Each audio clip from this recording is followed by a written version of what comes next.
Look. Hey, can you hear me now? Yes, Uh, I think we're okay. right, over to Great. you first. Initial, as we can say. Yeah. Although a little strange here. It's hold on one sec. I'm gonna hit Mhm. a okay, I think we're okay. All right, so how are you? Where are I'm in you? Dubai now. Completely different. Obviously, you're still in St. Yes, Pete's. I Um, am. for Sunny, everybody, snowy St. Petersburg. yeah, for everybody who doesn't know, Sam, could you give a quick introduction of Sure. yourself? I'm originally from the US, from the East Coast, grew up just outside of Washington, D.C., and I've been teaching English and related activities, including working as a voice actor and editor here in St. Petersburg since 2015. And I helped train Lance and when he began his journey. I think this is really a case of the apprentice surpassing the master. Yeah, so I mean, I used to work with Sam for years and years and years. Um, and yeah, as Sam mentioned, he was the first person to sort of show me the classroom. I used to shadow his classes, and I learned so much from you, I have to admit. It's a good time. I Yeah, It's I nice remember having you there. actually seeing how teachers should teach instead of the style that Celta did, where you have to be silent and don't speak at all and just give Hmm. it. I never liked that in the classroom. I think the teacher should have some kind of presence. Absolutely. It's very strange that in CELTA they train us to be teachers, but the primary task is to not talk, is to not engage with the students, is to not function as a model of language or as a model of a communicative agent. It's kind of counterintuitive. Yeah, it seems pointless. I mean, you could just get anyone to give you instructions. That makes no difference. You know, in a lot of disreputable institutions, that's exactly what they do. I think you've seen it. I've seen it. I saw it during my training. I have met plenty of native speakers who are on, like an extended backpacking tour through Europe, through Russia, who say they teach English, and it's not even so much a matter of not knowing technical, information about grammar and such. That you can get from a book, you can get it from a lecture, that's fine. It's just not knowing how to manage a class where people are number one learning and number two applying Yeah. what you're trying to do, and both of us very much emphasize actually applying new ideas, taking risks, taking chances when, on your English journey. Yeah, I mean, both of us, I think we've had this experience where we tried something completely new in the classroom and it's just been a complete failure. It So, for all the teachers out happens. there, sometimes it Hmm. doesn't work. But then you may try it again on a new group of students and it works perfectly. Hmm. Hmm. Um, a lot of it is understanding your students and what works and then what doesn't work. It's not a simple of case of get this book, teach this to the Hmm. person. Sometimes that doesn't. Sometimes people like to talk a lot. Some people need that kind of almost silent period where they need to adjust and get their Hmm. confidence come up. Um, and I think a good teacher sort of understands that in some ways. That's right. I can even tell you from recent experience, I had really been excited about running one of my IELTS courses on kind of an autopilot. Like I found some exercises, some materials, and I thought, all right, every week we're going to do these activities. It gives the students what they need. It minimizes the workload on me. But I found after a while, it just wasn't connecting with a group. Even though it had been a successful kind of rhythm with previous groups, the current group that I had really needed much more variety. They needed more variety. They needed more activity. They needed a little bit more general English, just tuition, which was fine. I was able to provide that. And I found also counterintuitively that actually the more work that I put into the class, the more successful it ended up being, the more responsive I was, to the student need. And I think that that's another flaw maybe in training. And in some cases, when you're told to, do what this experienced teacher did, is that you're not making the most of your own resources and you're not engaging in the kind of reciprocity that's necessary to make the classroom a engaging and interesting experience. On that note, so you're in Dubai. Are you're still teaching online Yeah, primarily, or do you have some in-person classes? Currently, the business is being set Mm. up as we speak. In the next 14 days, we'll have a license. I'll stay online for a little while. There's one nice thing about online, I can teach people all around the world. Hmm. But we are looking to get an office in a proper school Hmm. and some class in the future. Teacher Hope sort of said how to manage teacher talk is high of importance. And yeah, it is. You have to have that balance. Because Hmm. for a native speaker is one of the best models you can possibly have to learn. You're going to hear all the pronunciation, how to speak, different rhythms and whatnot. Hmm. But you get the teachers, as we've mentioned, the back Yeah. teachers. Sometimes they're so overbearing and all they do is just sit there telling stories, don't actually get the students to do anything or to talk, and it's Hmm. just listen to my crazy stories whilst I've been going around Europe. Oh, here's I a mean, a few idiots. punchline is it's valuable, it's fun, but what you run into, I found, is I always say, do you want to hear a story about something? And it will illustrate some principle. And after you do something like that, if you share something like that, it's valuable to say, is there something you didn't understand? Like it's a perfect learning opportunity to say this will be entertaining, it'll be fun. But if it doesn't have that guidance, if it doesn't have that purpose, it's just you're just having a chat. You're not teaching. You're not doing the Yeah. job. And very quickly, they're sort of found out as well. The students love it to begin with, like, wow, this is amazing. Then after about a month, they're like, I've paid a lot of money and haven't actually learned anything. Yeah, I've seen this firsthand. In fact, when I was doing my CELTA training, I observed a veteran teacher, and it was literally everything they said not to do. It was just a lecture about English. There was no opportunity to speak. And the whole time I'm watching, I'm like, you've reviewed this vocabulary. This is a great chance to use it. Like, why don't you have the students talk to each other? Why don't you have them ask them, Mm-hmm. have you ever done this or did you ever see? To illustrate tense or whatever it was. And I could just see how bored everyone was. And again, this is an important point about cost. It's not cheap to to have a teacher to be in a classroom. The time, the money, all of these investments should pay off. And losing track of that is, it's malpractice on the teacher's part. It's Mm-hmm. irresponsible on the student's part.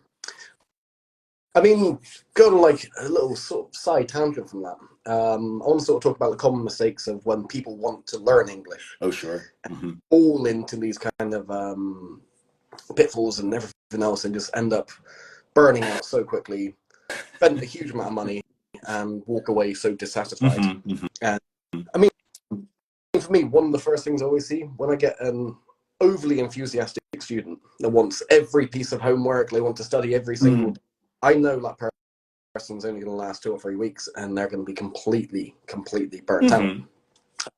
And they're going to have a You, stack of papers to show for all of their hard work, but probably no skills. mm-hmm. I mean, you always hear these stories and these fake apps and stuff where it's like, oh, learn a language in 3 months. It's like, that's never, ever going to happen. Hmm. Hmm. Unfortunately, it's a long-winded process. It's going to take you a couple of years. If that's just like to get to a reasonable level, Hmm. to sort of language, it's an ongoing Right. process.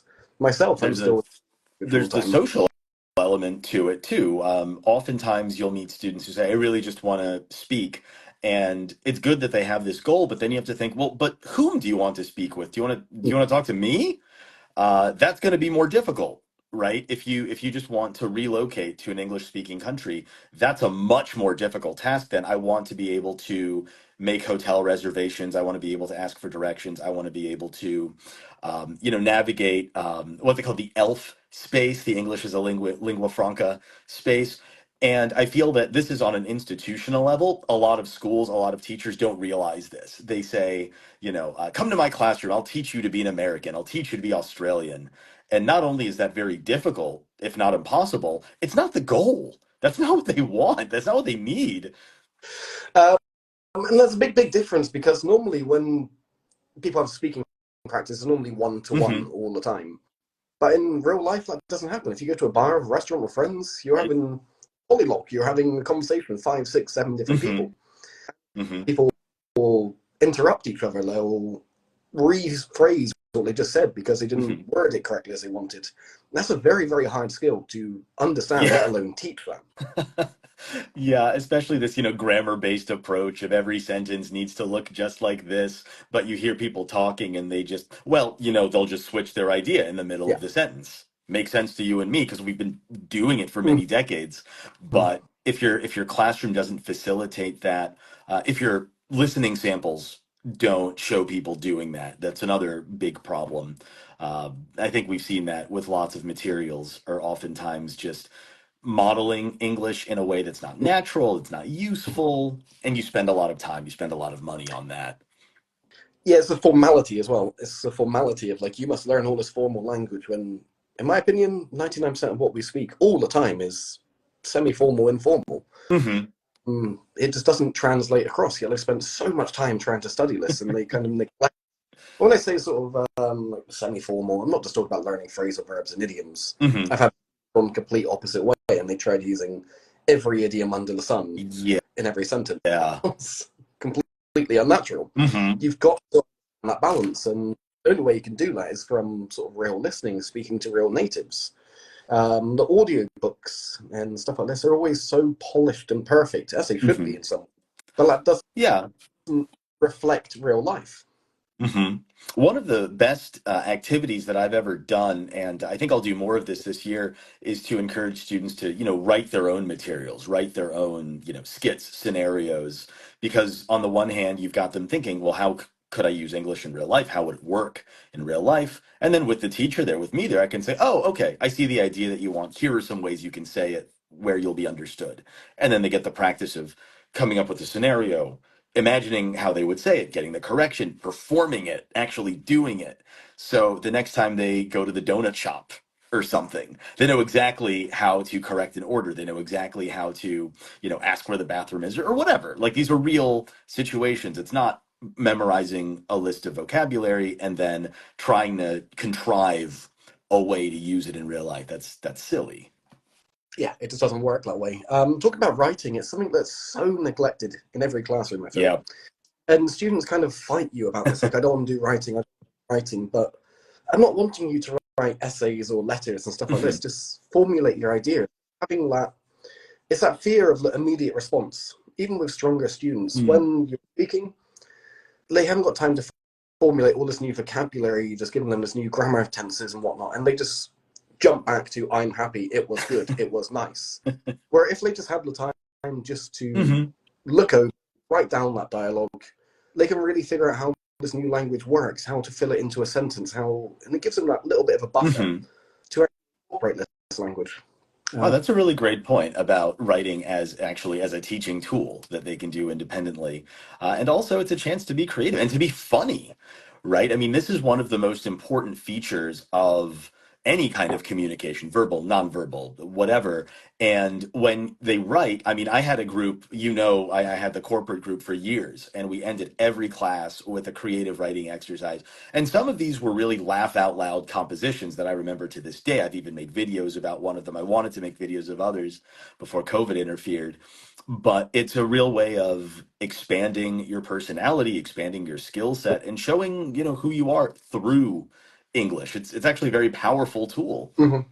Yeah, it really does help you to express yourself. And just having, like I said, that extra couple minutes just to look at this vocabulary, look at the phrases, look at the grammar, understand it. How can I play with this language?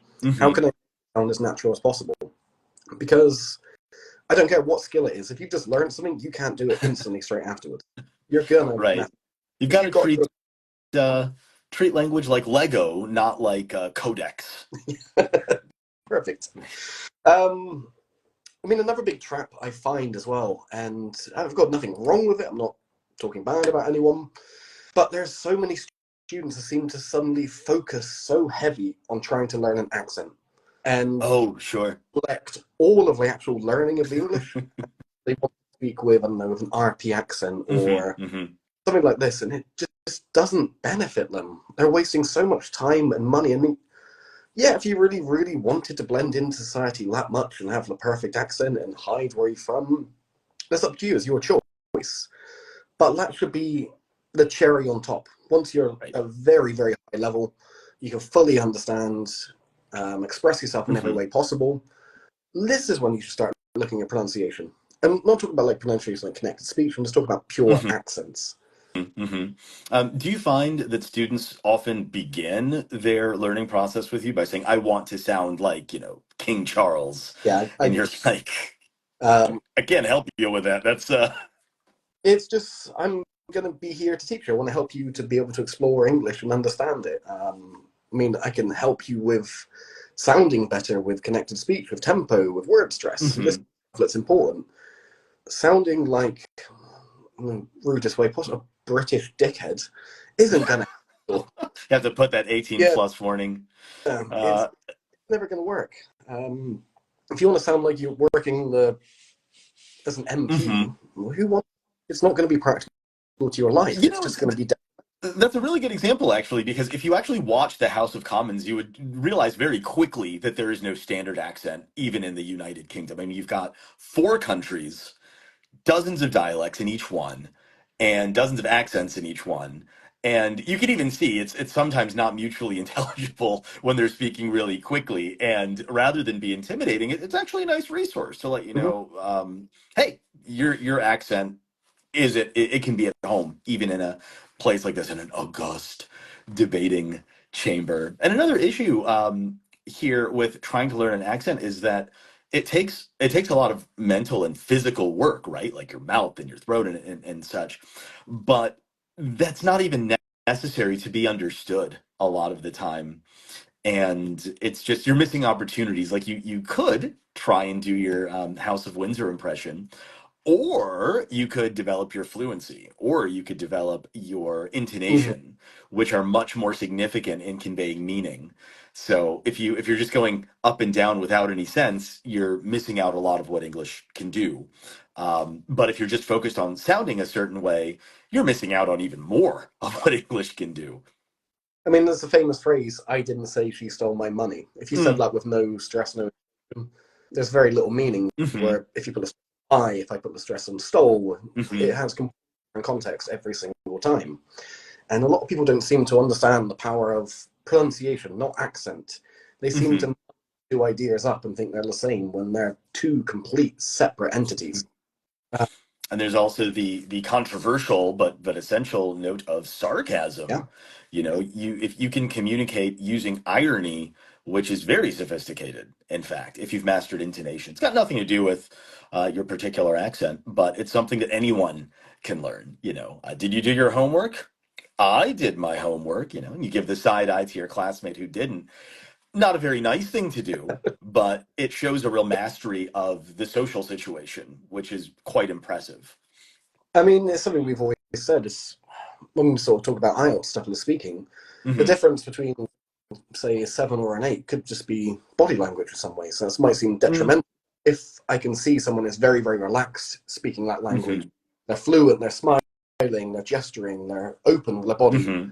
they are using that language. Where if someone's looking at the floor, sort of talking, they might have good language, but for me, it doesn't show that they have the confidence to Hmm. use it still. There's, Absolutely, they can't be fluent if they're relying if they're their own emotional support animal. It's probably not a winning yeah, strategy. I mean, the same with sort of a driving Mm. test. You can know, you can do everything, but if you seem nervous on the test, you're going to fail. Sure. It's as simple as that. You just have to sort of. I know people are introverted and stuff like this, but there's a different Yeah. going around it in some ways. I do get that some people struggle to speak to others, but there should always be someone you should feel comfortable and be able to express yourself fully with. Hmm. Hmm. Yeah, and this is one of the great benefits of the in-person face-to-face class, that you are really in that situation. You actually talking to a person in front of you. But on the other hand, if you're taking classes online, if you are extremely introverted or extremely shy, you have this buffer, you have the screen, you have a little bit of it's not real, so I can build the skill, which is, that has its place. Would you say that you've missed being in a physical classroom over the last few years? Yes and no. I Mhm. love the online convenience. Yep. I can do so much more. I can show videos. I can do a lot of different activities which I couldn't normally do in the classroom, and vice versa. There's Hmm. activities in the classroom and online like I do in the classroom. I do miss actually seeing real people and speaking to them, walking in the room, Hmm. and just being a present there. And it seems very, very strange, but the mentality of students, no matter if they're like the best students, it's that constant distraction of your mobile phone, you're on your laptop, you Mm. have, and you see it, and you'll just see them, you'll just casually like start looking down and get in a classroom. They would never get their phone out and start reading it. Uh, Right. at home, you have kind of got that distraction, Mhm. but of course, I mean, everyone's living busier and busier lives. Online teaching can be very beneficial if you've just got that small amount of time between work and getting home. Mhm. Um, it can really be a time saver. If you have to travel an hour into a Mhm. classroom and an hour back, a huge commitment. I'd like to know what you guys think out there. What do you prefer, online or offline classes? Yeah, let us know. Maybe we've got to meet up at the cafe. Maybe you send us a direct message and we can set something up. With respect to how busy people are, I can tell you I've got a couple of students that I meet with, 1 to 2 times a week online. And what's nice about this is they will just immediately come with some request. They'll say, I need to practice interview. Okay, let's do it. Or they'll say, I was watching this film. I have no idea what this chunk of dialogue meant. Let's talk about it. And that's just such fertile ground to branch off and say, here's some other expressions, here's some other frames that use this language. I think that's the main benefit, maybe, when it comes to content with an online class, because the student is motivated with real experience, real language, real needs. Whereas if a student did that in a face-to-face class, I'd be like, okay, but we have a plan for this week. Especially a group class. Like, we have goals. I can't stop and focus on this, which is a shame because that's what you want. You want the student to come ready and engaged and motivated. So yeah, pluses and I mean, minuses. this leads me to sort of, I remember we done it live about a year ago Sure. now, and you raised a great point about students not knowing why they're actually learning English. There has to be some kind of idea. Are they learning it for career development? Are they learning it for social? What do they actually want from it? Hmm. Learning Hmm. a language is so broad. There's so many different branches Hmm. of wanting. If you have a clear idea of what you need and what you want, and you can explain that to your teacher, you're going to get a lot better results Right. because it helps both of you. Hmm. Hmm. Absolutely. I mean, I find myself sometimes out of curiosity, but sometimes out of frustration, just saying like, what are we doing here Mm, exactly?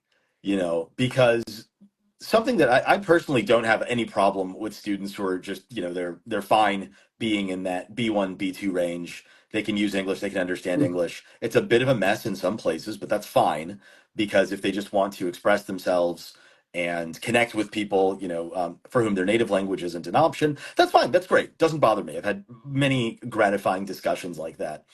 But at the same time, I just think I need to know that about you. Because if I keep seeing an inability to make a certain type of sentence, or if you're having trouble with a certain sound, I need to know if that matters to you, because it doesn't actually matter in many cases in the discursive environment. But it's like malpractice on my part if I let them just keep making this mistake and I think they only care about fluency, and then they tell me, no, I want to be correct. I need to be a lawyer in the UK, or I want to go to medical school in America, and I have to have a high. I'm like, oh, okay, no, let's yeah. go back. Now I'll But have a then plan. you've got your tourist students, your travelers, and for them it's very, very different. It's really understanding a handful of contexts. They need to know how to be social in a bar, cafe, and that's fine. We can make that class for them. Yeah. Um, and when we find something that maybe isn't so common, we can engage with it then. But different needs, and they need to know them. We need to know them, and Yeah. cooperatively we can get I mean, somewhere. you're going into the classroom, you don't really know why you want to learn it. It's just something you're exploring. That's absolutely fine. But as soon as you sort of understand what you're actually learning for, express that to the teacher. Hmm. Uh, it will be beneficial to both of you. You'll get twice as much out of each class. Hmm. Hmm. It's a weird thing that sort of people are kind of scared to ask the teacher what they want sometimes. Mm. Or the complete opposite. I'm sure you've had many of these where you've had like a pre-intermediate sort of A2 student start a new class with you, and they say, I want you to fix all of my mistakes. Every time I make a mistake, I want you to correct me. It's like, we're going to get through one sentence every class. It's not going to Right. happen. And what's funny is, I mean, maybe we actually as instructors could do a better job of this by saying, like, look, if we can correct one issue this class and you maintain that in the next one and the next one and the next one, your skills will cumulatively get Yeah. better, right? It's like compounding interest, but it doesn't feel like that. But by the end of a term, by the end of, a month, 2 months, you can see it, and the student should also feel that, oh, I don't worry about those anymore. I know lots of people who are quite good with, the notoriously difficult types of conditional structures. I've got students, I've got friends who I have just been like, let's go back, let's try that sentence again. It's annoying at first, but almost everyone in my immediate circle now can pretty much always use this particular difficult structure correctly because we stopped, to fix that. Doesn't make everything perfect, but that's a big part of accuracy being having communicative efficacy. I mean, I think a good teacher sort of understands, one, the student, two, their purpose, three, what level they are. Each one of those, I'm looking at different mistakes which I'm going to fix. Hmm. Hmm. So when they're slightly mispronouncing a word, I'll ignore that. If it's a word that they're pronouncing and I don't understand what they mean, I know if they were speaking to a native and that they wouldn't understand, Right. this is where I need to definitely step in. As they go up higher, I start becoming more sort of critical. Hmm. I need to make sure, of course, when you get to C2, any little mistake I need to polish and fix and get next Yeah. every time. Which is tough, right? Because you start off with you're climbing this huge mountain. You have to learn a language. It's so hard. You come from zero, and then you make these huge strides where you can get your point across, you can understand, and then you're in the thickets of intermediacy where we can actually be rather forgiving to say, no, no, no, take risks, try to apply these different types of structures, try and make these sounds. You're doing great. But yeah, once you get to that C level, it kind of goes back to, okay, no, we need to get this right. Yeah. Um, but I think once students get there, they appreciate the challenge. It kind of lets them know, oh, I've Yeah. arrived here. I can maintain this level. Have you gotten any maybe bizarre requests for English in the in the recent past for people who have like emergency travel plans or? Nothing too bad Oh, recently. Sometimes I get stuff like, oh, I'm going to be a doctor. I need medical help. I was like, I'm not a doctor. I don't know that language. I'm very sorry. yeah. I will teach you. And when you have these like specialized jobs, it's like it's different linguist, different language Mm-hmm. than most normal people won't. I remember before we had a request for Airplane airport language. English. Yeah, There are whole yeah, books I about this. couldn't believe it. Uh, I walked to a bookshop and both of us were like, there's like 6 books about airplane I got language. Like, really? nothing. Yeah, That's one of those cases where, like, if you know French, you'll have a huge leg up because a lot of the language comes from nautical French language. I read a little bit about airplane English, but that would probably be a good few months of studying for me to try and teach. Um, but actually, I have an air traffic controller in one of my classes yeah. now, as a matter of fact. So she could probably teach me a thing or two about that. I think that's a good teacher, though, is to actually learn from students as Absolutely. well. I mean, I'm learning from students different ideas. Might not just be language; it's just the ideas and the whole Hmm. on the world. It's one of the reasons I love teaching. It's because I'm constantly learning myself, even if Hmm. it's and end up like looking into it, or they ask for a certain class on a topic I've never thought about, so I create a class all about that. So I have to do all the research, but I find it fascinating. Hmm. It's just something on my toes. It keeps my brain engaged. I don't know how teachers can just teach from the same book again and again and again and again, knowing every single page like the back of your hand. It's got to be It's got to be boring. It's got to be. Hmm. You're going to lose that kind of spark of actually wanting to teach. I These think it was during maybe the first year where I'd gone through a course book once and it was time to go through again. And I looked at this chapter and I was just, God, I don't really like this chapter. I don't like the vocabulary is not really very useful. The activities aren't very good. And then I just had this brainstorm, right? I was going, I could just make something. I could just take this theme and write it myself, or I can take what's good about this and do something else. And that creative element is so important not to let go of. Like I said earlier, autopilot's nice, but you can really only rely on that a couple of Mhm. times. You really need to stay engaged. You've got to stay alert. You've got to pay attention to your students' needs and also to the world's needs, right? Like English Yeah. changes. And that's something people don't realize. Even the sort of course books we looked at before, I remember me and you were looking at them like from the Mhm. 80s and stuff. It's like, well, that language, even the ones from like the 2000s, we're looking at the language. It's like, nobody uses this. But it's one Yeah. of the most common, most popular course books out there, and every student learns it. I There's always found it. there's one example in particular that is really interesting. So I studied a little bit of like sociology and health when I was in college, and one of the ideas that really stuck with me was about different changing standards in how we talk about illness, right? So you would say a person with diabetes rather than a diabetic. Right. Hmm. If we're talking about mental health, a person with schizophrenia rather than a schizophrenic. And the idea is that you humanize the patient rather than define someone by a disability or a condition. Hmm. Made perfect sense to me. And this was in the early 2000s. And I'm looking in these course books and they're like, so and so is handicapped. And that's the right answer. And I'm like, well, that word still exists. It's not offensive. But Yeah, it's if you want to use you're going to say this person has a disability. It's a mm, little longer, but that's the standard. That's the, medical standard. It's the anthropological standard. It's the politeness standard. And I know that because I live in the English speaking world and I engage with it. A textbook doesn't. It's dead. It was printed once 10 years ago, 20 years ago, and that's that. And I think this is really one of the biggest sources of frustration and disappointment that a lot of students come with because they think they've mastered certain language. You're like, actually, it's a better way.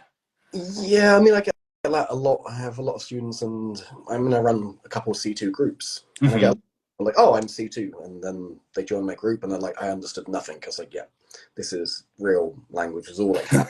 Um, it's like, oh, but right, do people actually use this? Like, yeah, Hmm.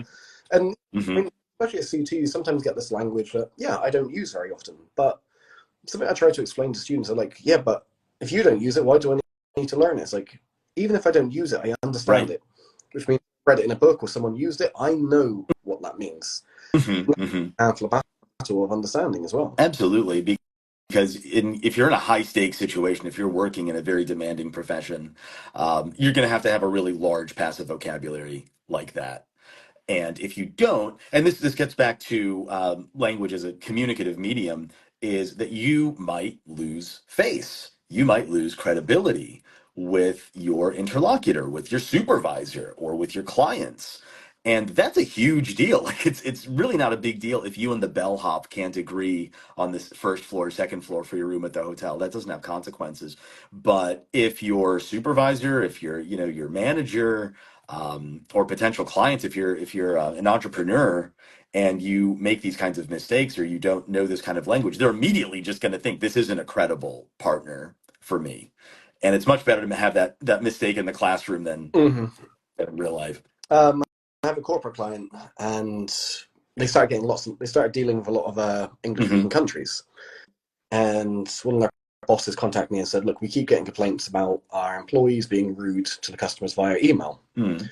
And I was like, "Okay, please send me some." So they sent me some redacted emails, and I was looking through them. And the guy was saying, "Look, I don't understand. We're being really, really polite. We're being genuine. Why do they think we're rude?"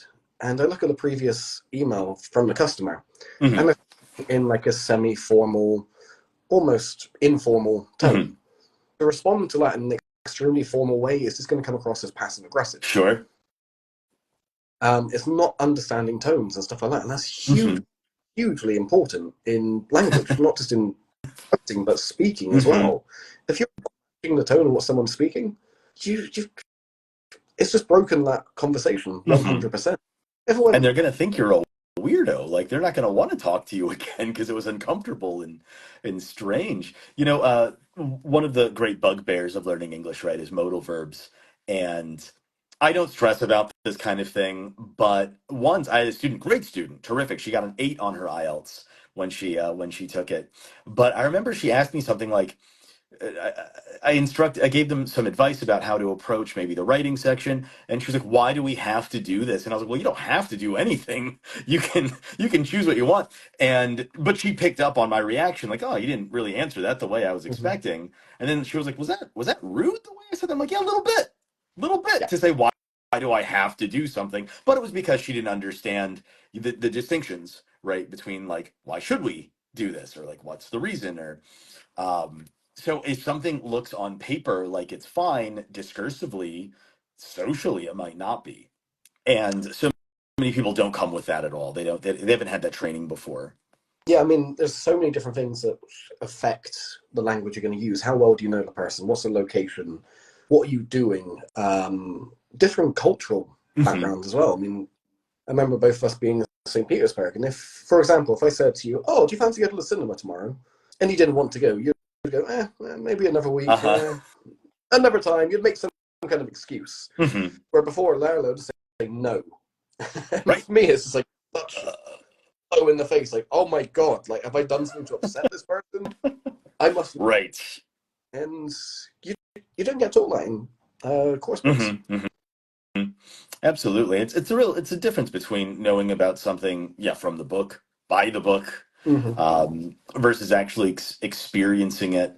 Um, Now, most of your experience, I guess, has been with Russian learners, right? Majority, yeah. I've had quite a few around the world, a few Portuguese, Mm. Spanish, Malay. I've taught sort of around the world, but yeah, Uh, the big heft of Russians for sure. so, just by comparison, would you say that you actually encounter similar issues with approach to learning English, or are there some maybe cultural Completely, specificities to? completely Yeah. cultural ones, hugely cultural ones. I found Malaysians very, very sensitive. If you Oh, something wrong and you said it bluntly, they probably will never come back to your class again. You got to be really, really gentle with them. They okay, interesting. take to heart. Some people think it's just the way they sort of behave as well, just Hmm. the way they sort of come talk to people. And India, for example, there's like no boundaries. They'll just ask you the most personal question straight away. It's like no, no, no, no, no. Let's go back 10 steps. Yeah. So it's kind of interesting to see, and it's something I'm enjoying. Sort of now, obviously in different places, different problems. It's just like we're saying, I'm not on autopilot again. I'm having to Hmm. think of solutions. I mean, with a Russian person, within speaking to them for 5 minutes, I can probably predict all of the mistakes, all their weaknesses, what they're going to have. Sure. Hmm. Fix it. We know that. But working with people from different languages is suddenly like, oh, there's different common mistakes. There's different false friends. There's different Hmm. Hmm. behavioral differences. Hmm. Pronunciation, for example.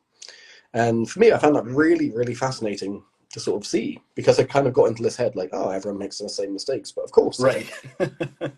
Like you've got your booklet, you're like, here's what you probably had trouble with. Here's what, maybe you weren't taught properly.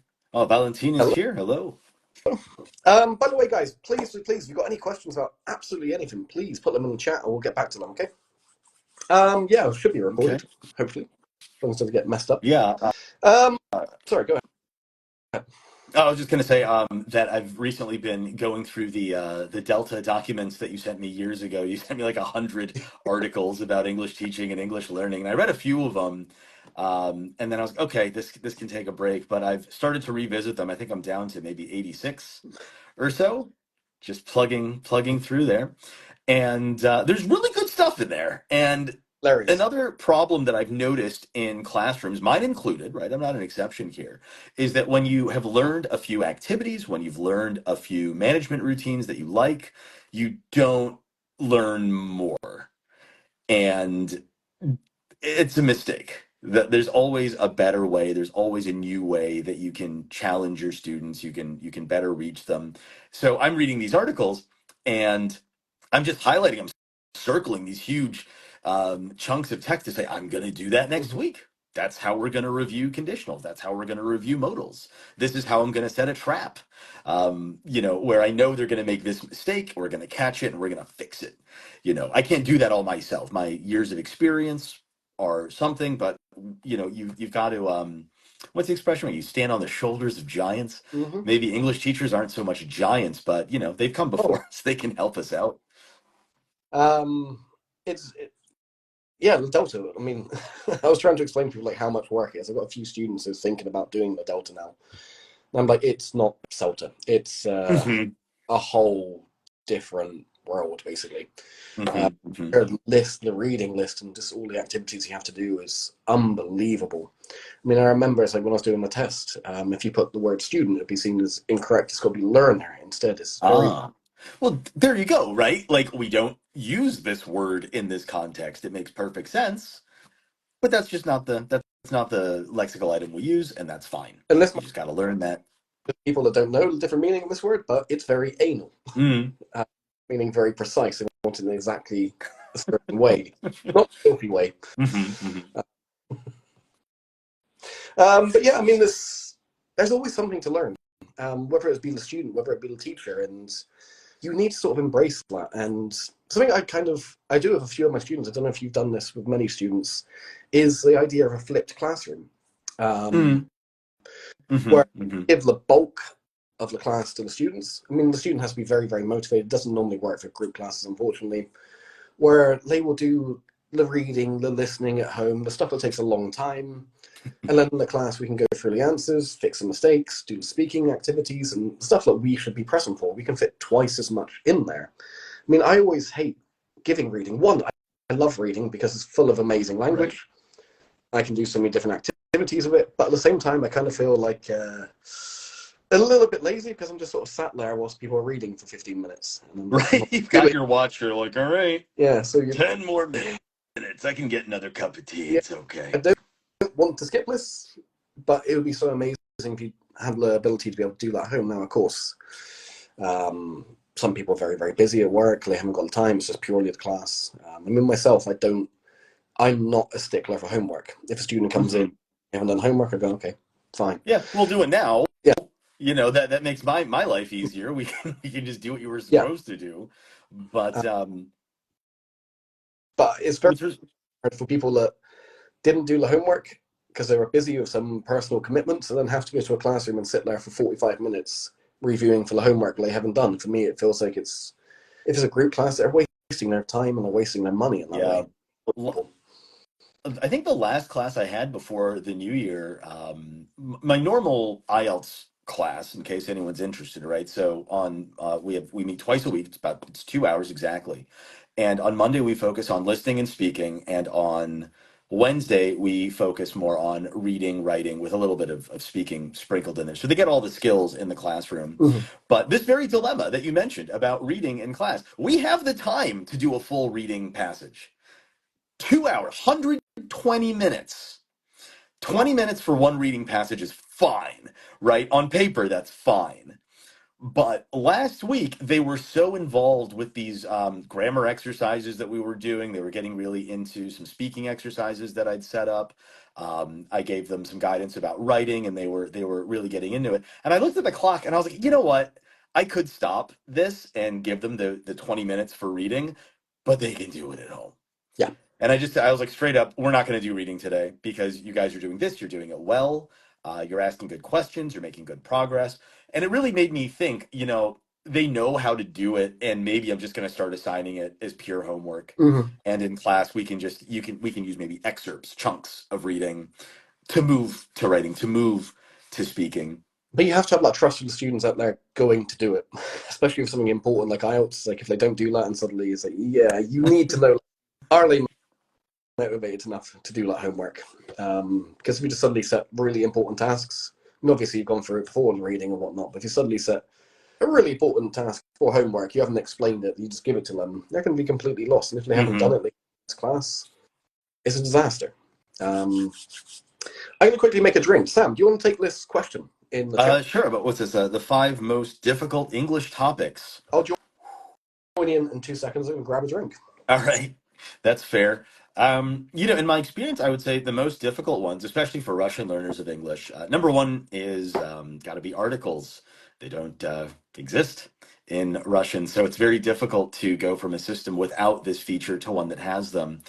And articles are tricky because there are rules, there are patterns, there are regularities, but as I've seen in some more expert teachers talking about how they're used and why they're important, you really have to have a greater appreciation for pragmatics about how to create meaning through language to really get a feel for how articles work. And that is hard to do in a classroom. It's hard to do if you're just learning in high school, for example, even at university, if you're not exposing yourself to a lot of authentic listening materials, reading materials. So articles is one. Um, the other is not even so much about English per se, but how it's used. I think we're going to talk about this a little later, Lance, but about breaking habits that have aided you in one context that won't aid you in another. Writing on the IELTS is very explicit in what it wants, and it's pretty much the exact opposite of what most of our students here in Russia are taught good writing in English is. And breaking that habit, having the courage to break that habit, right? And the will to stick with breaking that habit is a huge challenge for a lot of learners. So that's two. Do you have any ideas about the top five hardest Well, I'm things? going to actually change it to subjects instead, to an Okay. actual like specific. Sports. Oh, Um, oh God, yeah. That's a whole other there's language. normally like a set of subjects that, not being like putting everybody in the same pigeonhole, but normally women are very bad at talking about sports. Men are very bad about talking about fashion and flowers and stuff like that. Sure. Vehicles as well. Hmm. Cars and different parts in the car, transmission, blinkers, stuff like that. A lot of it people Hmm. don't learn. And when they're hit by this, they have no idea. And quite often I get my C2 students and like, I don't know anything about this topic. It's like, yes, so last week we were talking about gardening. Hmm. It's not a passion of mine, but it's something, there's huge gaps in all of the language. Hmm. Hmm. And I want you to be as polished as you possibly can. I want you to be able to go into a room and no matter what conversation they're talking, you've got the language, you've got the confidence to be able to speak about all of that, essentially. Hmm. Hmm. I had a class once years ago. Maybe it was my first or second year in St. Petersburg, and we finished some homework activity, and then I had this very small transition activity about clothes. And I just had one student, one male student, one adult man. And as soon as I pulled out the pictures of a clothing catalog, he was like, "Oh, I don't know any of this." Mm-hmm. And then I just looked at my lesson plan. I just kind of pushed the rest of it into the garbage. And I was like, "Well, we're going to learn it today. Yeah. Today is the day that we're going to feel comfortable about these different articles of clothing." And what's funny is, there are lots of false friends here. I'm sure you've gotten into the strange conversation where people said, "Oh, I went out on a date to a fancy place. I put on my smoking," and you go, "You what? Yeah.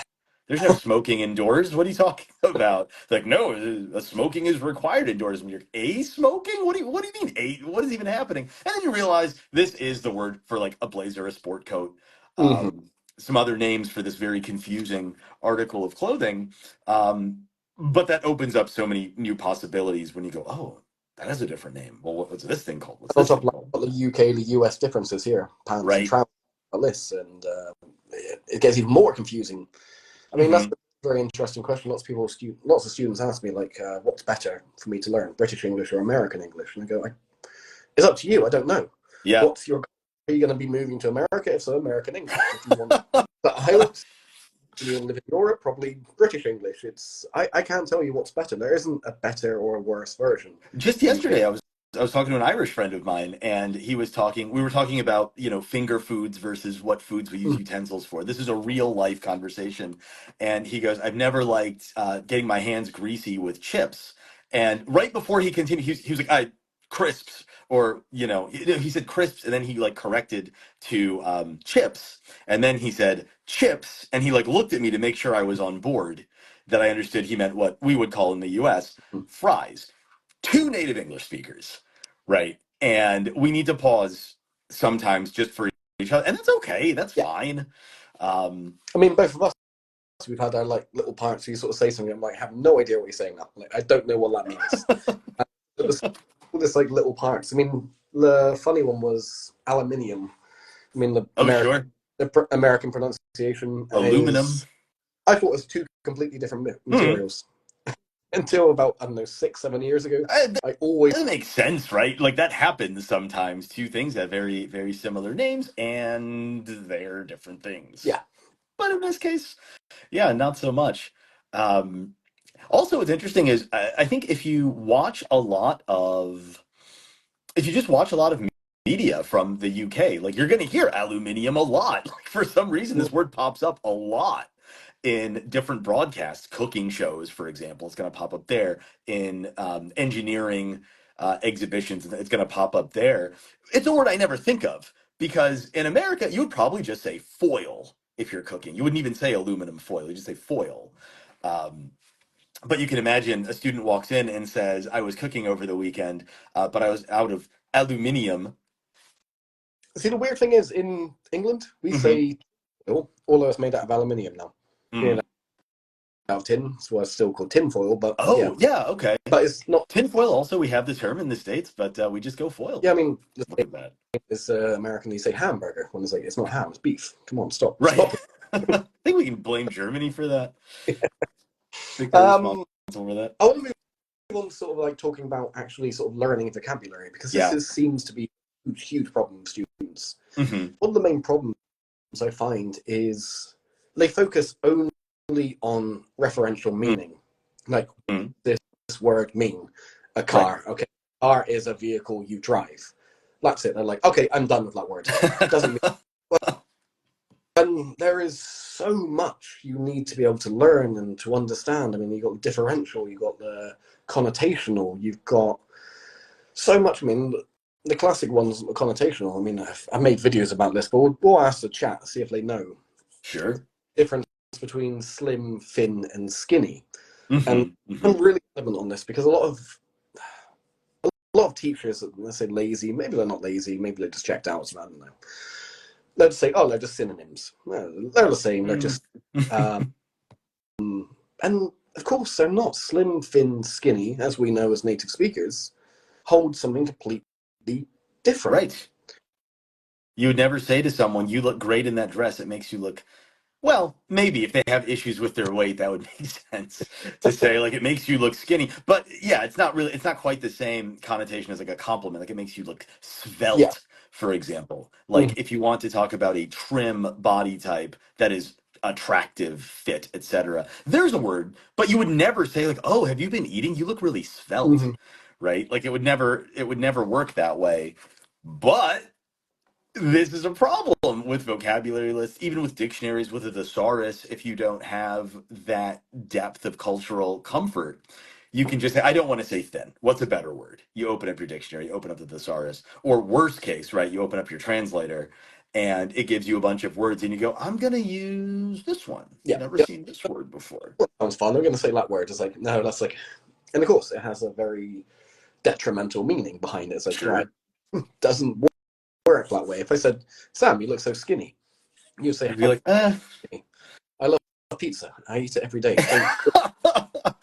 Don't. I actually had this when I visited the U.S. My stepmom said, you look so thin," and I was like, "Nice." And I was like, "Wait a minute, no." She's like a mom. Moms never want anybody to be thin. They want everyone to be as plump as Mm, possible, as well fed as possible. And then we had a little chat about different food.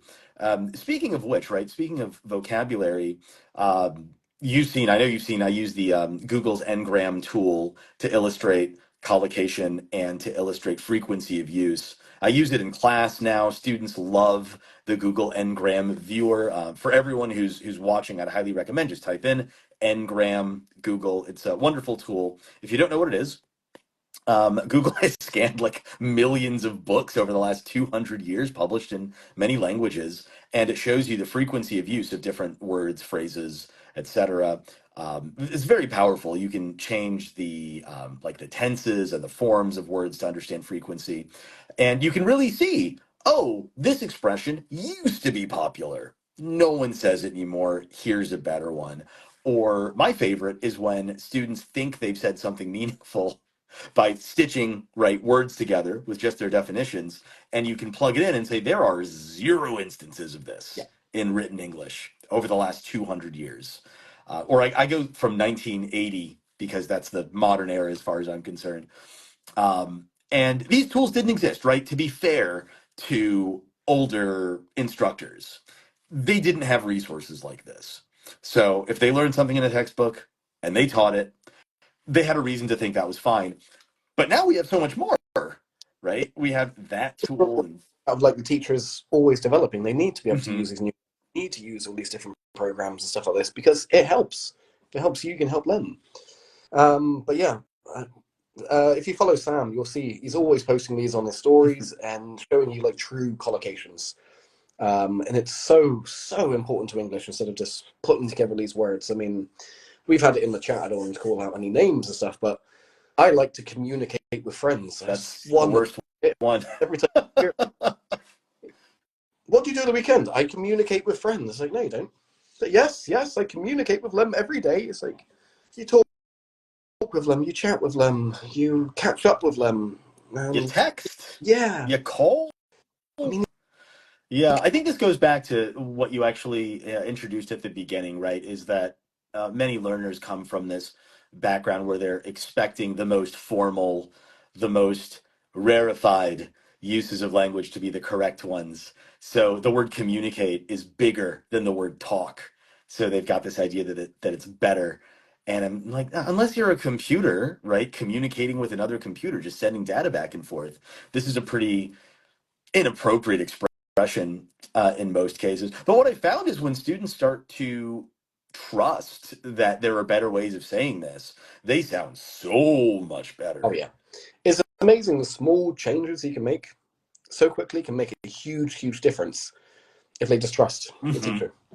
Um, yeah, I mean, communicate is one of these ones. I don't ever use it like, we need to communicate with a new client. You Hmm. know, it's very formal. I would never say this. I don't communicate with friends or family. Obviously, we talk, we And chat.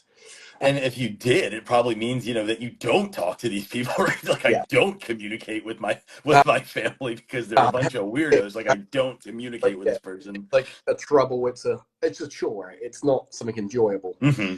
Um, I just want to go back and tell a little story about what we was talking about earlier about like you were saying when he went back to America, people were like, "Oh, you're looking so slim." Now, a little just before I left Russia, I had a little health scare, Oh yeah. and I let myself go over the past couple of years Mm. because I've been working on, and yeah, I've got a little bit tubby. All I'm not gonna. I'm trying to figure that out. I'm going to the gym, swimming now, all these different stuff.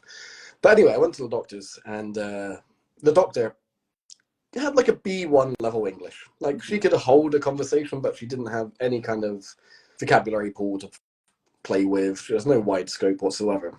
And I remember she said to me, she'd like call me in the room. I had to travel the whole way across the city, get into the room, sit down. She's like, yeah, the problem is you're fat. It's not like you're overweight or you need to just as bluntly as possible. You're fat. I was like, yeah, I know. right. Can you not do that? Like, like Like, it's can like I get it? This is a stamped official opinion. fat. It's like right, okay. And I had to pay like something like 12,000 rubles for Uh-huh. that opinion. Like, yeah, I know. I see myself in a mirror every day, but I mean that was a choice of words. I mean, any Right. native say you're overweight. You need Mm-hmm. to sit down. You need to trim up a bit. Mm-hmm. Anything like Mm-hmm. that. I wouldn't just say You're you're fat. carrying some excess weight. Arnold Schwarzenegger said that when he worked as a personal trainer in like the 70s or something, that I didn't fully understand the story that he told, but and again, this might be a bit of a language barrier issue, but he says that what's made him so successful is his mastery of psychological warfare when dealing with people. So he said when he would go to the gym and he'd be working out, maybe not even as a trainer, but he'd be working out and he would say to people, "Oh, so you're in the gym because you're fat?" And they would be like, "What?" Yeah. Like, yes, that is why people work out. They don't like the way they look, they want to be fitter, etc. You don't say that. Right. And him just transgressing this unspoken boundary gave him an edge. I guess it was with his competitors. It wasn't with his with Mhm. people he trained, because that'd make him a terrible trainer. But other bodybuilders would just immediately lose their confidence by hearing these words. And here you have a medical professional. Yeah, and it's just one of these things. And again, fat, overweight, obese, chubby, rotund. You look at a chorus or you look at later, you're going to get all these words, but they have different meanings, Hmm. and it's so important to understand that. And I mean, talking about differential meaning, if you talk about like a glass, a beaker, a goblet, a wine glass, a stein, Hmm. most people wouldn't be able to tell you the difference between them. Oh yeah, that's a good point. And They're like, a glass is a glass is a glass. It's made of glass. You drink out of it. yeah, and sort of then saying that what's the difference between like a beaker or a tumbler, and we could sort of tell you like a tumbler, smaller, beaker a little bit bigger, and possibly. I mean, there's so many different ways around this, Hmm. and it can be very. I mean, a dish or a bowl. What's a dish Hmm. there? And sometimes it's one of these ones that, for me, dish is kind of disappeared as like as a noun, as a cup, as a like a plate.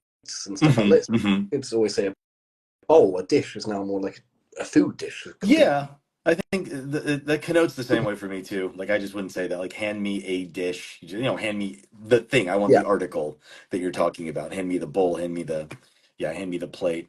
Um, yeah, in Russian, there's like plate, and there's also there's like deep plate. I think is how you if you translate it literally, and it's like, well, it's an important distinction because if something is flat, you need a sandwich. If you have a sandwich, a flat plate, fine. But if you've got something a little bit more maybe ambitious in shape, some pasta or something, that wouldn't quite work. I mean, all these like tiny little differences, and then obviously we've got pragmatic meaning. Right. So we have to. And this is the hardest but most important part, I think. If you said, if I called your office and said, "Is Sam there?" And they went, "I'm afraid he's out." I know they're not afraid. It's like, oh my god, he's out. He's trying to jump in front of trains Hmm. again. We're afraid to find him. Afraid here. Don't know. I'm sorry. The Hmm. pragmatic meaning behind it, and a lot of students, especially lower level students, really, really suffer from this. Hmm. Hmm. Yeah, the, Especially, the fact that language itself is already symbolic, right? It's already an Mhm. abstraction where we're trying to create an image of reality. Number one, that's hard. And number two, we're trying to create such an image that a different person with a different brain and different experiences, and if we're talking about English, right, internationally, with a whole different frame of references, we want them to be able to understand it. And the fact that and this is why I think ELF, English as lingua franca, is so important, is that if we're not appreciating that context and we're just saying oh, in America we talk like this, and in England we talk like this, and there are all these layers of meaning, that's a lot to Mhm. take in at once. One expression I was thinking about the other day was just the subtle difference between I'll see you in court versus I'll see you at the court, or I'll see you at court. They all sound exactly the same. We have a preposition What? in the middle, but you, you'd only say I'll see you in court if you intend to sue Yeah, somebody. You would never say that under any other circumstances. You would not say to your colleague, if you're a lawyer, oh, I'll see you in court tomorrow. Well, maybe you would say that. Maybe you'd say that. But by itself, yeah, the tomorrow changes it's everything. a threatening one.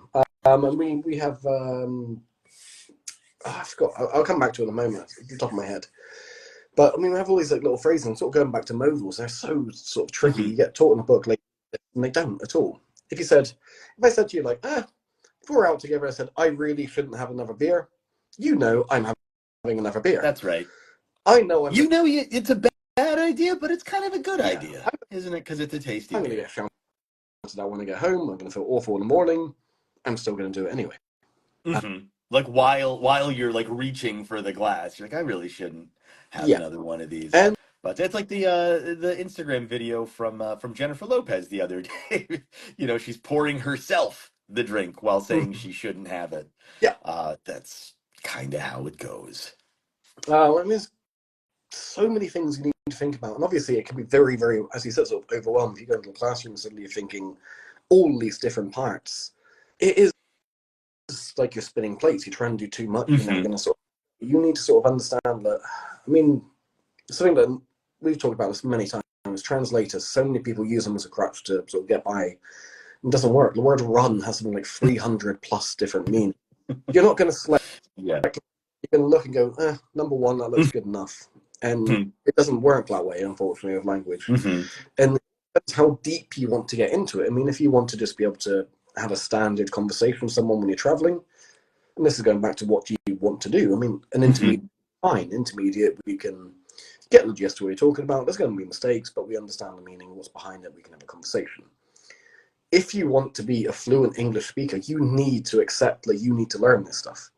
Right, that there's effort involved, that there's going to be a struggle for understanding what people are saying, and how to convey your intentions. Mhm. Um, I remember like there were some times where students they'd have their phone out, they'd have a translating app, and they'd be looking at something, and they would start, and I'd want to grab their hand and be like, don't write that word. That's not the one you want. Like I see their intention, I see what they're trying to say, and there's just no way to get it through a translator because it's so idiomatic. Like the best way to say something does not include the words that you think are going to include that meaning, that are going to provide that meaning. It's, I mean, I see it time and time and time again. They sort of rely on this, and I'm sure you've seen it as well.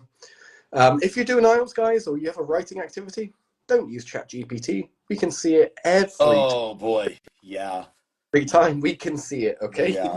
I can now write in English. I never need to learn it. I've just got this. No, it doesn't work. I checked a mock IELTS exam a few weeks ago, a couple months ago, where this was done to just such an absurd degree. The listening score was like a 4.5, which is like 14 out of 40 correct answers. It was something like that. And the reading score was similarly dismal. But the writing exercises So, looked like something from Oxford. Like it was beautifully done. It was really, really impressive. And the speaking, this particular candidate had, again, very, very low level performance, maybe like 4 or 5. And it's just like, we can tell. It's yeah, obvious. we One person looks at the whole we test. speak to you every day. We know what you can produce and what you can produce. Hmm. I've said this a few times, and I just said to the student, "What does this word mean?" They're like, what about this word? What does this phrase mean?" I'm like, and I actually used it as a lesson. I was like, "Okay, we're going to learn everything you've wrote." Right. And It's good language, but it's not yours. yeah, exactly. And the thing is, you're not cheating us. I don't care if you want to cheat and use ChatGPT, Right. but if you IELTS and stuff like that, you haven't got ChatGPT in the exam room. Hmm. You can use this. You need to learn The it. the reliance on digital technology it causes a lot of problems here. I have a student who, I don't think she's joined the chat, so I don't think she'll mind me sharing her story. She's not going to take the IELTS. She was training for the IELTS. We worked on the IELTS for maybe a year or so, and she got pretty good at writing IELTS essays, which are not easy. So for those of you who have not written an IELTS essay, they're not simple. It's 250 words minimum in 40 minutes, and it needs to be written in a semi-formal style, and the style is basically the opposite of what you're used to writing in Russia. So you've got to change a lot of your approach to do it. But she got pretty good at this. But she decided to take a different language test for her goals. She decided to take the Pearson test. Are you familiar with this at all? Yeah, I've heard of it. Yeah, Okay. yeah, Yeah, it's kind of neat, like the exercises they have, but it's fully on the computer. So there are, algorithms that people teach where you basically memorize 60% of an essay, and then you just plug in language relevant to the topic they give you. But because it's graded by a computer, it's going to see all of these stock words and phrases, and you get high marks. Okay, fine. You meet that goal. Can you write an essay in English? No. You do not yeah. have that skill. And it's something, as we were talking about earlier, writing can be fantastic. Hmm. It's everyone's got this kind of like a hang up from school when you get forced to write about the most boring stuff you absolutely hate, and you have to be told in this exact way. Writing can be fun. It can be expressive. For everybody that doesn't know, Sam writes. He's got his own blog, and it's absolutely fantastic writing. Please check it out if you've got the time. Um, SamuelRjohn.medium.com. That's me. Holy Sam is an incredible writer, much better than I can ever be. I am like, Now you're flattering me a little, but I will accept it.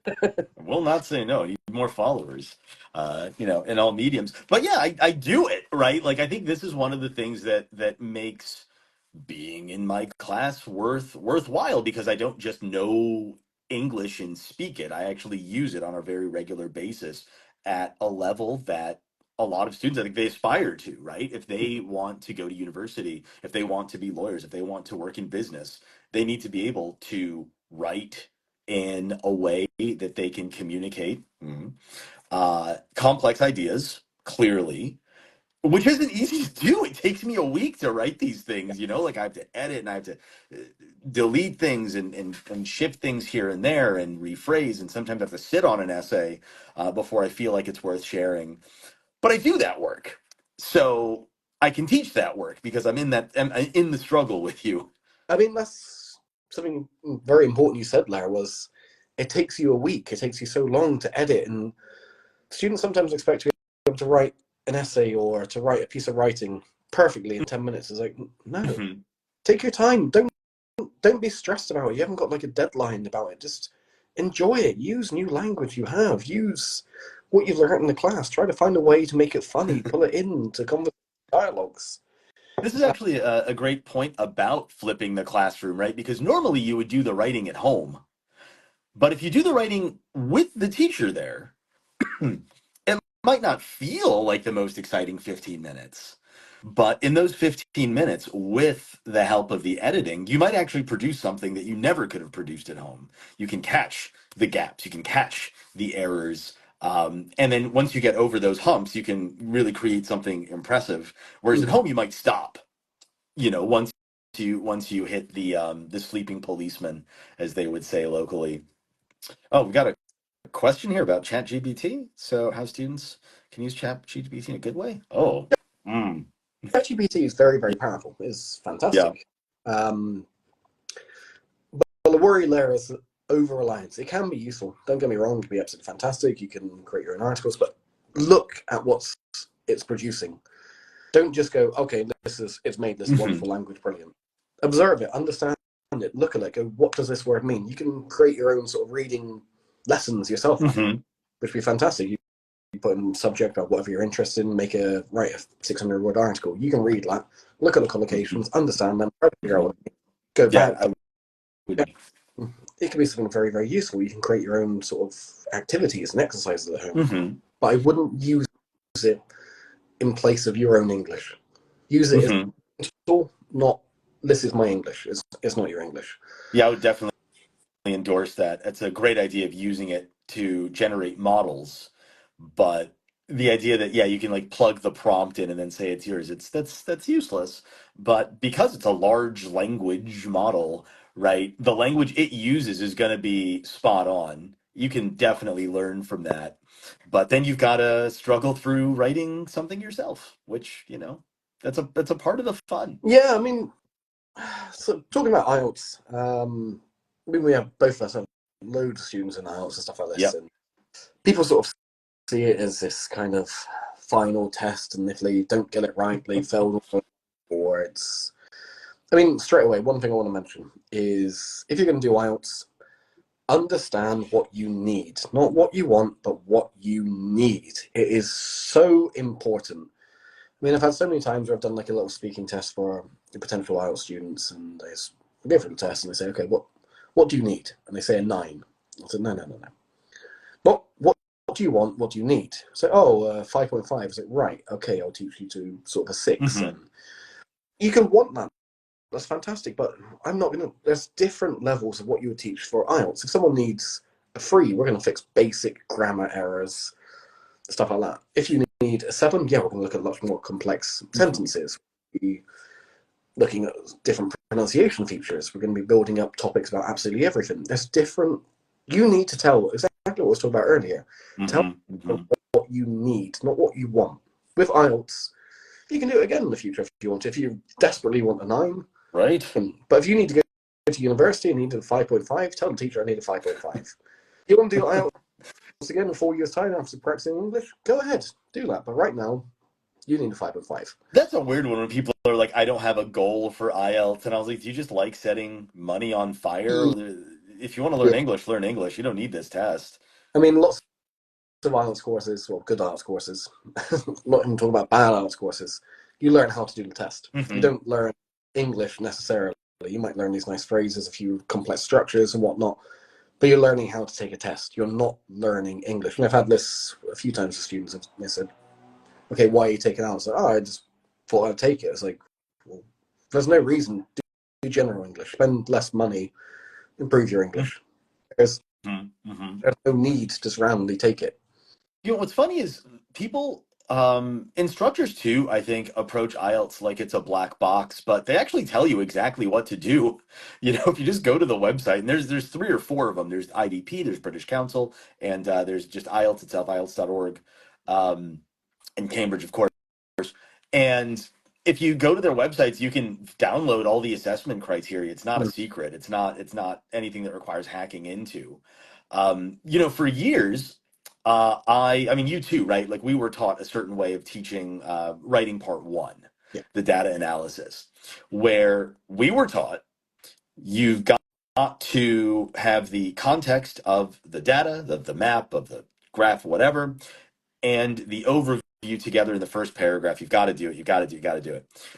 Recently, I went to the IELTS website, and they actually say you don't need to do that. They say you can write one sentence describing what we're looking at. Next paragraph, one sentence with the main idea, the overview, and then they're perfectly fine with one giant paragraph with all of the details and comparisons. It's a pretty ugly looking piece of writing. It looks terrible. But my aesthetic judgment doesn't matter. The IELTS says if you can do that at a high standard, you'll get your seven, your eight, or your Mm. nine. And it's the same with the essay. They tell you if you present and develop a thesis, an opinion, you can get a good score. And if you don't do that, you can't. So this strategy, and I have a Medium post about this, right? Like the Russian version is you state that there are different ways of looking at something, you examine the different ways, and at the end, you state a position. That's all well and good. That's actually how we should be reasoning, in life. That's how we should come to opinions. We shouldn't start with fine, makes sense. But for the IELTS, you need to do all of that reasoning before you write. And if you never want to write an essay like that again, it's fine. But for those 40 minutes, that's how you're going to write. I mean, someone introduced to a lot of the people they probably never heard of these. Almost every student I've taught never heard the idea of a context Mm-hmm. sentence. It's just like a whole new idea. Almost most essays I see is like, nowadays this is good, but some people think it's bad. I think it's good. That's the first paragraph. Is like, no. So a context sentence is essentially a lead-in to the main Mm-hmm. idea without using any of the keywords from the rubric, essentially. Yeah. And if you think about it, this is how people talk. This is how you introduce ideas in general. You don't just go up to somebody and say, we need to have a regular meeting at our office because blah, blah, blah. You might say something like, information exchange is important. And the other person would say, right. You'd say, well, we actually have lots of moving parts in our office and we don't have a good way to manage them. Therefore, I think blah, blah, blah. Like in normal discourse, that's how it works. You don't just jump to your point. And that's not hard to do, but you've got to Yeah, learn to do. You've got I to mean, take that all time. my students in the first couple of weeks, they absolutely hate trying to understand context sentences and writing them. And I'll sit there with them for ages and ages and ages. And every essay I try to make them write 3 context sentences for every essay they're going to write. Okay. And then get them to write 3 positives, 3 negatives, if it's like a discursive essay, say. And then I say to them, okay, which one is the easiest for you to develop? Not which one do you agree with the most, which one's the easiest for you to develop? Mm-hmm. I don't give they don't give a toss about your Mm-hmm. idea. But Mm-hmm. what can they do about the problem with starvation in the world? The government aren't looking through IELTS papers going, oh, we found it, Right. The UN is like, all right, everybody, let's go home. it's done. The 6.5 IELTS essay, we've solved world hunger. Is about what you'll find easier to develop your ideas and stuff like that. And I found a lot of my students, they want to just rush straight into the essay, start writing, they get about halfway through, then they suddenly get an idea, and then they're trying to backtrack and refix everything and change And their it's a opinion. mess. Just spending that extra 3-4 minutes of understanding where do I stand, plus minuses, this is the easiest to write about. Not this is what I agree with Mm-hmm. most, this is the easiest to write about. And then you just develop the essay from there. You've got it all planned out. Those 3 minutes or 5 minutes you've wasted planning it out, you're going to save in the long run anyway. Mm-hmm. Mm-hmm. Going back and trying to fix and re-edit an essay, and it doesn't matter if you're doing computer-based or paper-based. Mm-hmm. Just have your idea straight away. And once you've, reached that degree of fluency where you can link sentences and ideas and such together, those 3 minutes, they pay for themselves. Exactly. Once you know where you're going, everything is going to flow really well. And another problem, like about the IELTS, right, is that people look at it in ways that aren't realistic. Like, It's a test of demonstrating your English. It's not about whether or not you can solve complex policy problems. Hmm. If your intellect, right, if your academic interests are there, okay, maybe you can write something that's more interesting, but it's just testing. Can you sustain an argument in a non-repetitive way using more or less correct grammar with appropriate vocabulary? That's it. Doesn't matter. You know, I remember in college, I actually wrote a paper arguing against water fluoridation, which I don't believe in. That sounds like a terrible idea, actually. But That sounds kind of conspiracy style, yeah. yeah, it was easy. Like it was just really easy to find sources that made this argument, and it wasn't even for a policy class. It was for like a general science class. And I was like, you know what, whatever. It'll be a fun exercise. I'll write an opinion that I don't support and see if I can get a good grade. And I did.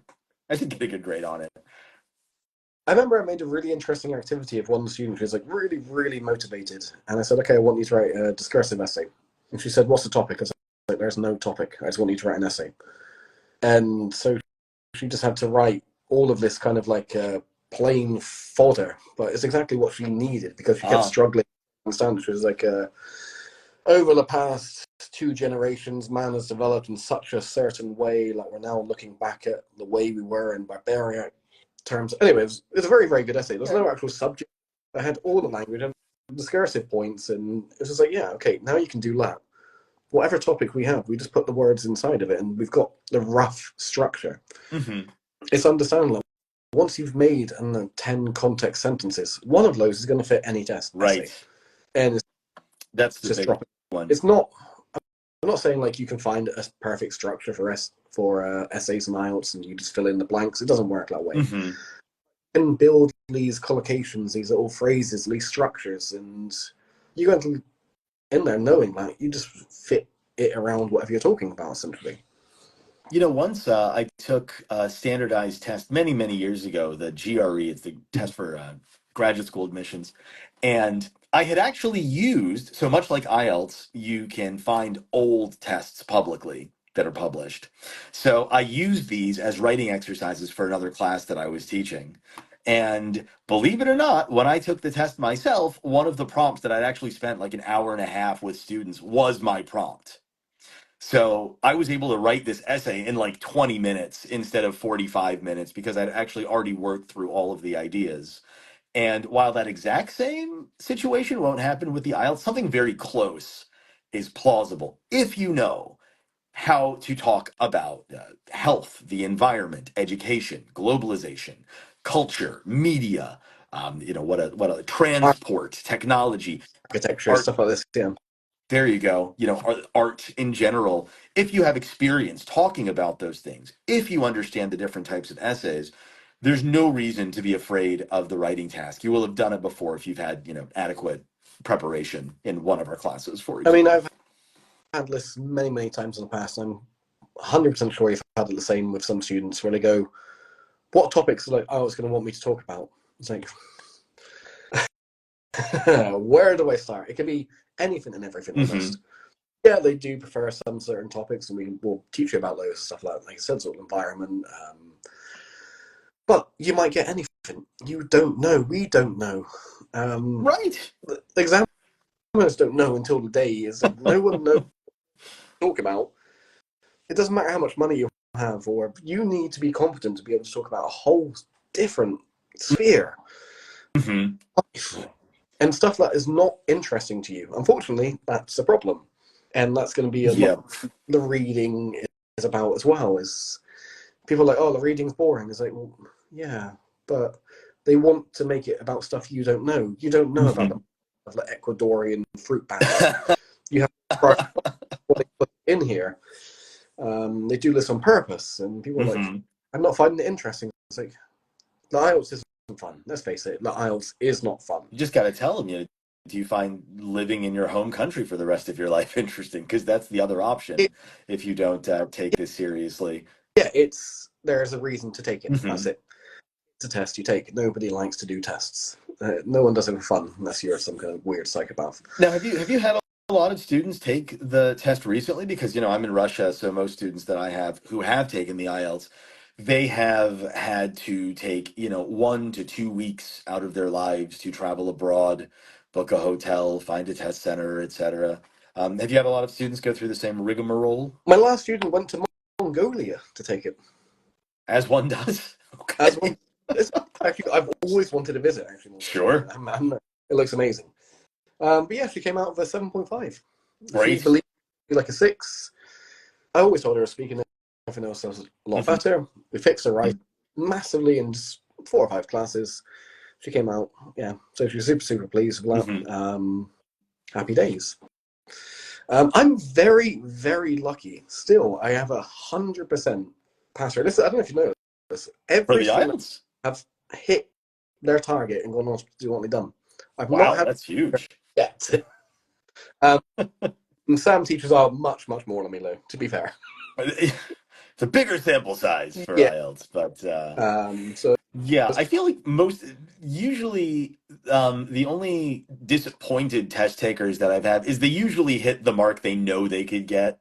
So, like, they'll want a 7 and they'll get the 6, which is usually like it'll be enough for whatever, but they'll just be confused about what happened on test day. Like, there's some mystery. And sometimes that can happen. You might have a weird speaking test administrator, or you might be sick or something. But the one feature of test taking, especially, high stakes test taking, is that if you have the skill, you have nothing to worry about. Like, if you really haven't achieved a level of proficiency where a 7 is plausible, you won't get a 7. And that's just it. So neglecting the general English and just jumping into these tests is not a recipe for success. I could teach you IELTS in an hour. I can tell you exactly what to do. Like, that's not the hard yeah, part. it's The like the hard part is um, language. I mean, I think my 100% record is protected by these dodgy institutes that promise 9s. Because I've had they come to me, it's like, they're like, I don't know, they're currently like a Yeah, 4.5. yeah, And they're sure. like, I need a 7. I was like, okay, but when are you going to do the test? Like, next week? I said, no. It's Sure. not going to Yeah, happen. you can just say that's not going to happen. I It's can't do that. like, well, this other school promised me a 9. I'm going, go to the other school. I'm not forcing you to study me. They promised you a 9, go to